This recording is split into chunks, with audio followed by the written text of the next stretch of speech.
Jumpa lagi dengan kami di channel bibitbuahku.com.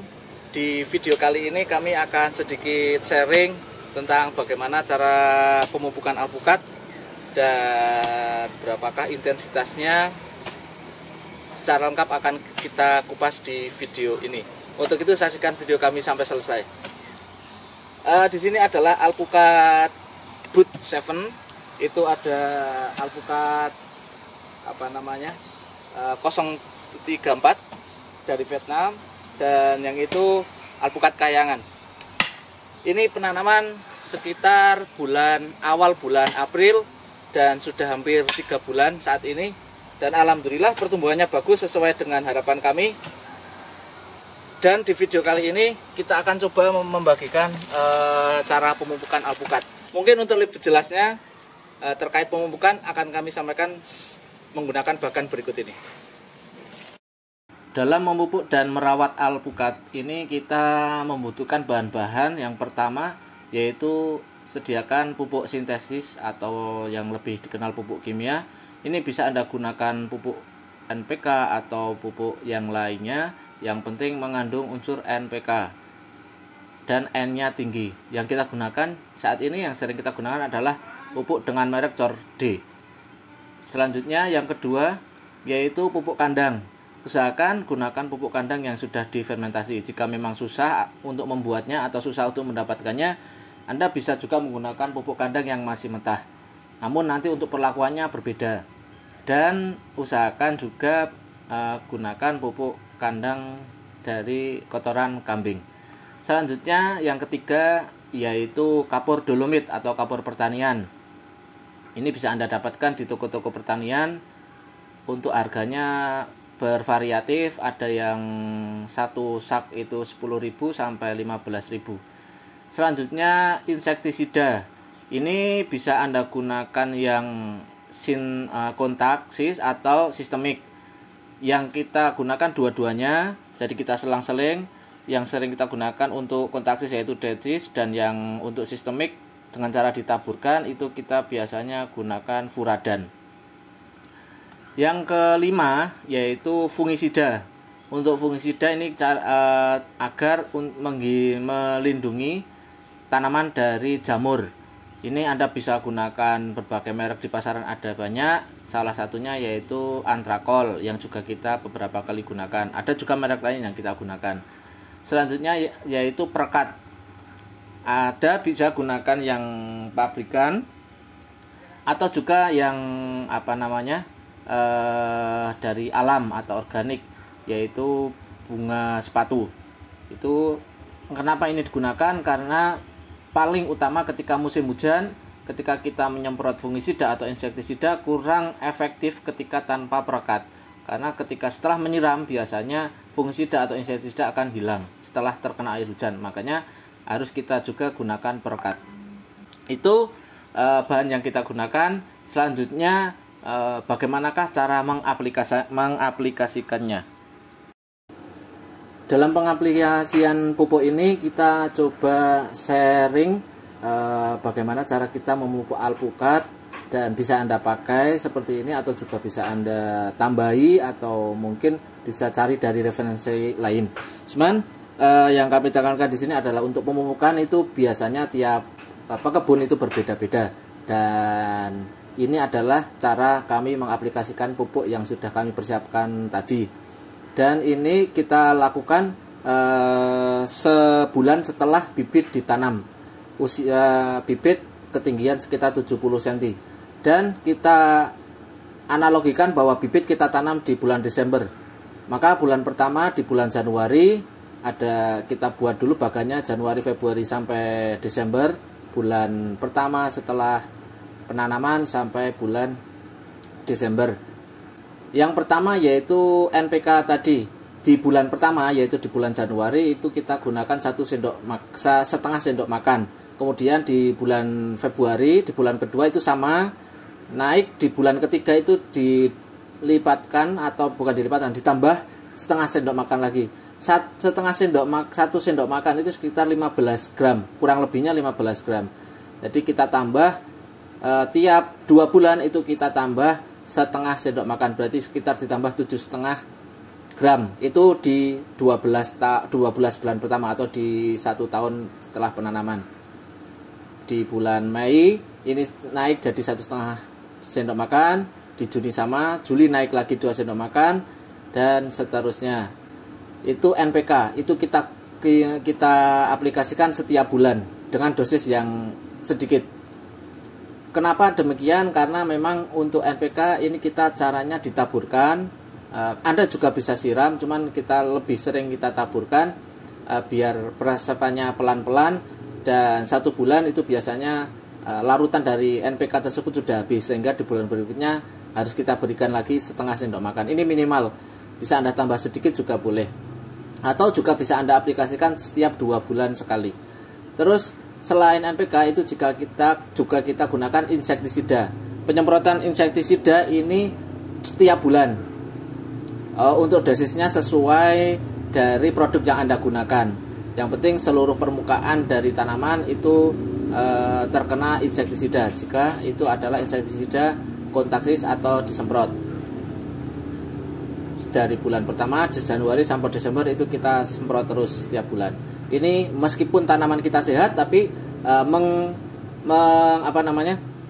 mencegah agar tidak ada hama. Yang selanjutnya kita umpamakan bahwa bulan Januari ini musim hujan, Januari sampai Maret ini musim hujan, kemudian di April sudah musim kemarau, dan di bulan Oktober ini kita umpamakan sudah musim hujan lagi. Ini gunanya untuk mengetahui kapan waktunya penyemprotan fungisida dan pemberian kapur dolomit dan pemberian pupuk kandang. Itu dipengaruhi juga oleh cuaca atau musim. Ini ketika musim normal. Di bulan Januari saat musim hujan itu kita gunakan fungisida. Jadi fungisida di bulan Januari, Februari, Maret saat musim hujan itu kita gunakan terus. Dan di April itu juga kita gunakan. Jangan lupa dikasih perekat. Untuk musim kemarau sebenarnya tidak harus, tapi lebih baik dikasih perekat. Di bulan Mei itu tidak kita gunakan, jadi di musim kemarau itu cukup 2 bulan sekali minimal. Misal setiap bulan dikasih itu juga lebih bagus untuk mengantisipasi jamur yang tumbuh pada tanaman. Kemudian masuk di bulan Oktober kita kasih lagi karena sudah musim hujan sampai bulan Desember. Begitu seterusnya sampai usia tanaman 3 tahun pun kita terus berikan insektisida dan fungisida. Selanjutnya yaitu kapur dolomit. Kapur dolomit itu bisa Anda berikan setiap 1 tahun sekali atau 2 tahun sekali. Namun untuk 2 tahun sekali itu tidak harus selisihnya 6 bulan. Karena kapur dolomit ini memang digunakan untuk menaikkan pH ketika tanah terlalu asam, dan biasanya tanah itu akan turun pH-nya ketika hujan sangat lebat atau mungkin sudah turun hujan. Karena air hujan itu biasanya mengandung asam. Dan itu kita berikan kapur dolomit di bulan Oktober. Jika Anda mau menggunakan kapur dolomit ini 2 kali dalam setahun, maka jangan gunakan 6 bulan setelahnya, tapi gunakan juga ketika masih di bulan-bulan musim hujan, misal di pertengahan musim hujan, karena misal tingkat hujan itu curah hujan semakin tinggi, itu bisa Anda gunakan lagi, yaitu misal kita lakukan di bulan Januari, tapi ini tidak harus, cukup di awal bulan Oktober atau ketika di musim hujan.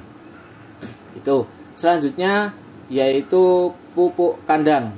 Jika Anda gunakan pupuk kandang yang belum difermentasi, maka bisa diberikan di musim kemarau, yaitu misal di bulan Juni. Itu bisa Anda gunakan fermentasi, dengan catatan jangan ditanam, cukup ditabur di bagian atas, agar nanti proses fermentasi secara alaminya itu tidak panas di bagian perakaran.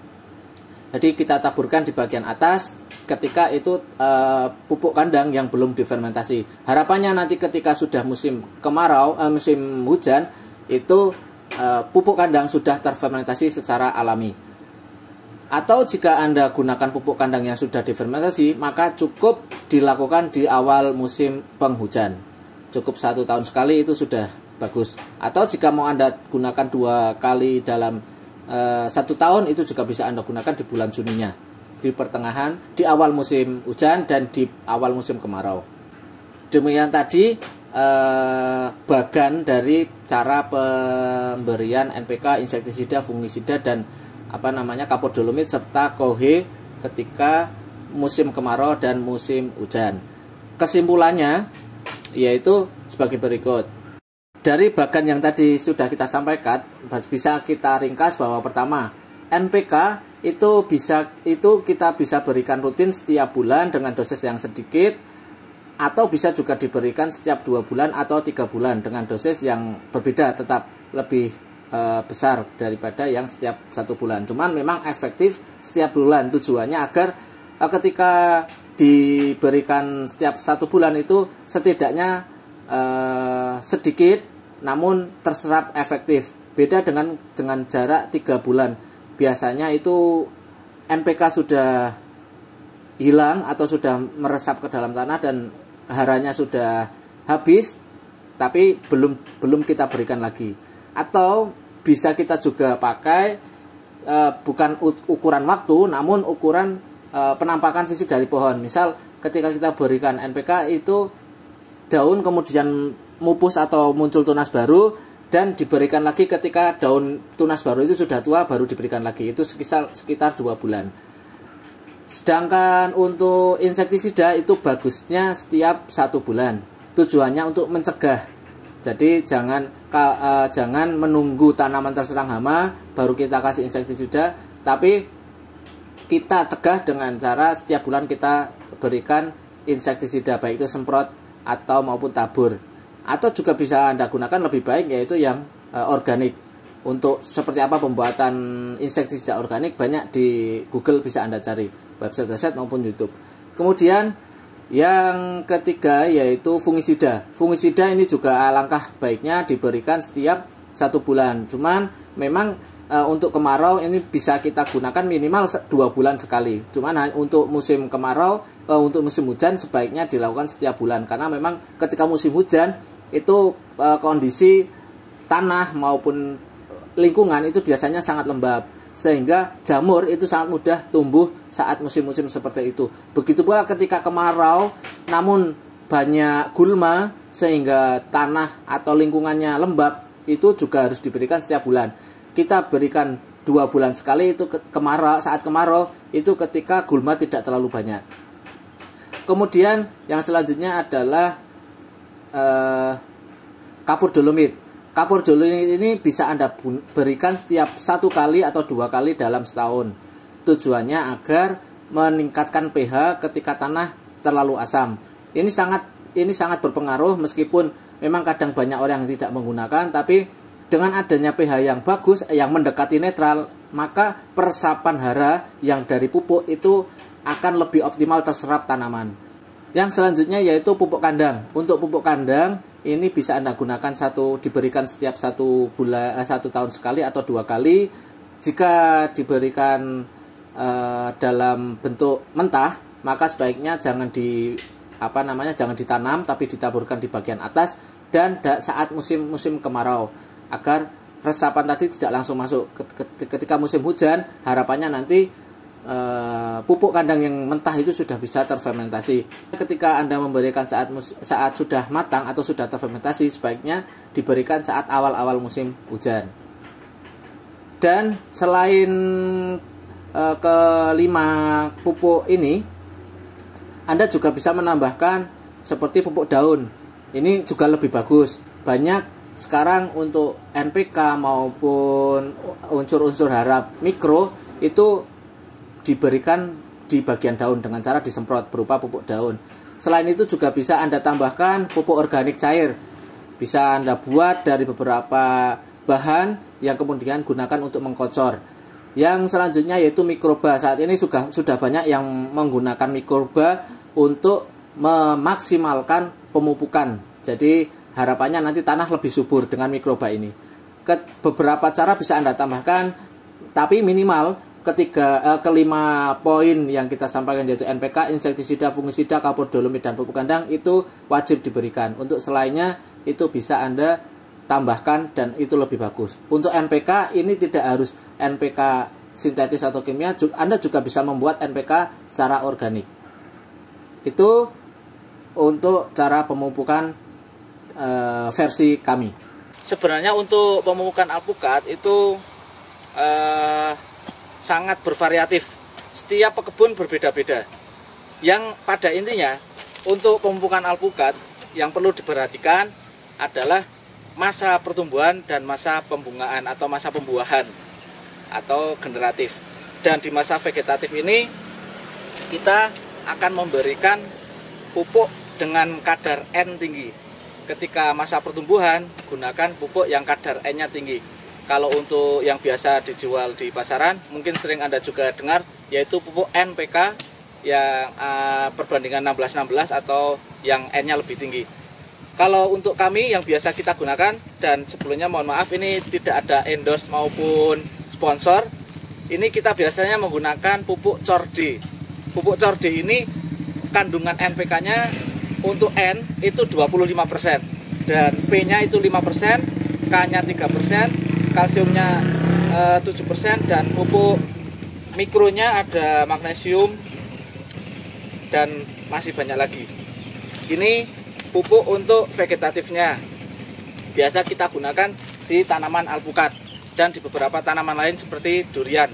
Nanti kita perlihatkan seperti apakah tanaman yang sudah kita beri pupuk Cor-D ini dan yang belum kita beri Cor-D, nanti ada perbedaannya. Dan yang perlu Anda ketahui bahwa dalam pemupukan ada 3 hal yang harus diperhatikan. Yang pertama, pH tanahnya tidak netral, itu unsur haranya yang akan terserap kurang maksimal, sehingga usahakan pH tanahnya netral terlebih dahulu. Yang kedua, yaitu tanaman dalam keadaan sehat. Jika tanaman tidak sehat, maka kurang maksimal juga pupuk yang diserap oleh tanaman. Baik itu kesehatan tanaman bagian daun maupun bagian batang maupun bagian akar. Bisa karena jamur ataupun insek serangga, itu kalau diusahakan tanaman sehat terlebih dahulu baru diberikan pupuk. Dan yang ketiga yaitu penyiraman.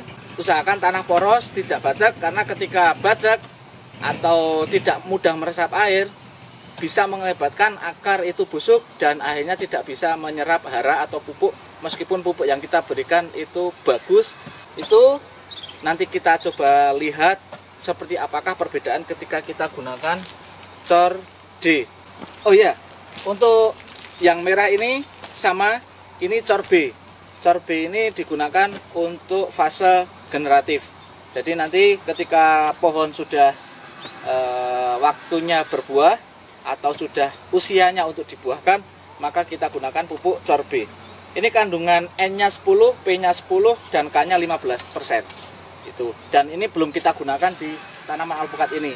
Ini adalah dua kelompok alpukat Miki yang usianya sama, namun kita berikan perlakuan beda. Kemarin 1 bulan yang lalu itu kelompok ini kita kemarin kasih Cor-D dengan jumlah takaran setengah sendok teh.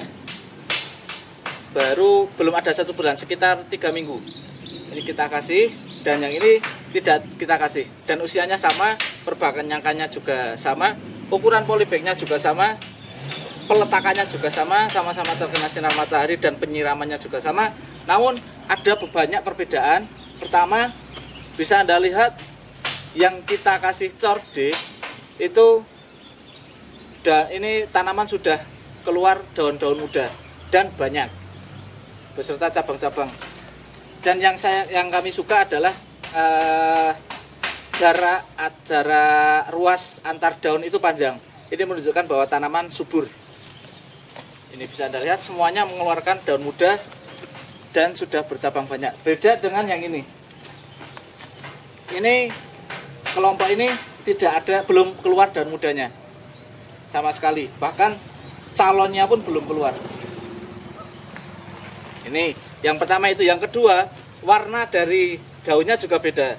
Untuk yang kita kasih Cor-D itu cenderung hijau pekat, sedangkan yang ini cenderung hijau muda, bahkan agak kekuningan.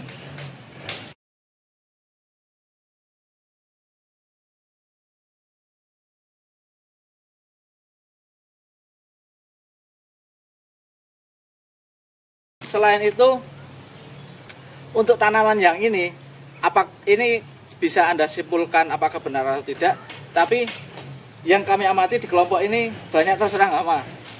Mulai dari insek, terus ini ada telur dari kepompong dari calon kupu-kupu, ada serangga tadi juga ada. Sedangkan yang ini tidak ada sama sekali. Ini di posisi yang sama. Apakah bisa disimpulkan bahwa pupuk juga mempengaruhi kesehatan tanaman? Itu. Dan sekian video dari kami. Jika menurut Anda video kami bermanfaat, silahkan klik like. Jika menurut Anda video kami kurang bermanfaat, silahkan dislike. Jangan lupa share jika menurut Anda video kami ini bermanfaat dan bermanfaat juga untuk orang lain. Dan jangan lupa subscribe video kami. Terima kasih. Ini bibit buahku. Mana bibit buahmu?